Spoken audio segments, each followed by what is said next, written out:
ምንም ጥርጥር የለውም። ለፈረንሳይ ትልቁ ግምት ቢሰጥም ሞሮኮም ግን የሚናቅ ቡድን አይደለም ቅድም ባልኳቸው ምክንያቶች። በነገራችን ላይ የሞሮኮና የፈረንሳይ ልዩነት በእኔ እምነት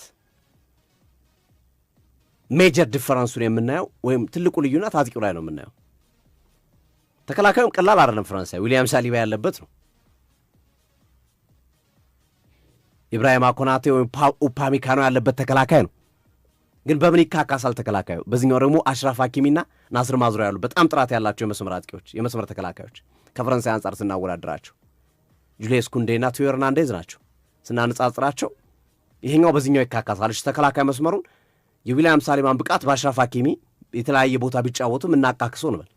አማካይ መስመሩ ግን ለእኔ የሞሮኮ አማካይ መስመር በጣም የተሻለ ነው። አዩብ ቦዋዲ፣ ኢላዮኔና ኢዘዲን ኦናሂ በምርጥ አቋማቸው ላይ የሚገኙ ከሆነ ማኑኩኔ እና እንደዚሁም የፈረንሳዩን የአማካይ መስመር መጫን የሚችሉበት እድል በጣም ሰፊ ነው ብዬ ነው የማስበው። በጣም ሰፊ ነው ብዬ ነው የማስበው። የፈረንሳይ አማካይ መስመር 4-2-3-1 ነው የሚጠቀሙት። ሞሮኮ 4-3-3 ነው የሚጠቀሙት። ሰው ዶሚኔት አድርገው ከነ ማኑኩኔ የሚወጣውን ኳስ መቆጣጠር የሚችሉበትን እድል መፍጠር ይችላሉ ብዬ አስባለሁና ሜጀርሊ መሐመድ ኦናሂ መስራት ካለባቸው አማካኛቸው ላይ ነው። ኳሱ ከአማካኝ ወደፊት እንዳይመጣ የአማካኝ መስመር ተጫዋቾቻቸውን ከፍ ማድረግ ይኖርባቸዋል። ብራሂም ዲያዝ ከመስመር አጥቂነት ወደ አማካኝ ሞድ እንዲገባ በማድረግ የአማካኝ ቁጥራቸውን በመጨመር አጥቂውና አማካኙ የነ ምባፔና የደምብሌን የነ ኦሊሴን ኳስ ማግኛ መንገድ መቁረጥ ነው ያለባቸው። በቃ ዋነኛው ስትራቴጂ እዛ ጋር ነው። ያን ስትራቴጂ መስራት ከቻሉ እዚህ ጨዋታ ላይ የሆነ ነገር ሊያገኙ ይችላሉ ብዬ አስባለሁ። በእርግጥ ፈረንሳይን በዛ መንገድ መግታት በጣም አስቸጋሪ ሊሆን ይችላል ብዬ አስባለሁ።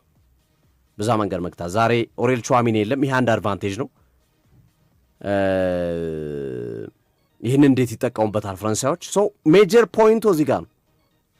ዋናው ነጥብ የምናገኘው በግራ መውሰድ ነው። በቀኝ አማካይ መስመሩ ላይ የሚደረገው ብልጫ የዚህ ጨዋታ ወሳኝነት ሊኖረው ይችላል፣ ጥቅም ሊኖረው ይችላል።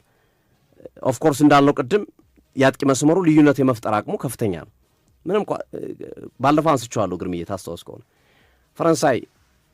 የፈረንሳይ ተጫዋቾች፣ የፈረንሳይ አማካኞች፣ የፈረንሳይ ተከላካዮች ትልቅ ስራ አይጠብቃቸውም። ከየትኛውም ቡድን ጋር ሲጫወቱ አንድ ስራ ብቻ ነው መስራት። እንደምንም ብለህ ኳስ ለአጥቂዎቹ ማድረስ ወይ ለምባፔ ወይ ለደምብሌ ወይ ለኦሊሴ አላያም ለባርኮላ ኳስ ካደረስክ ሁሉም ነገር ያበቃለታል።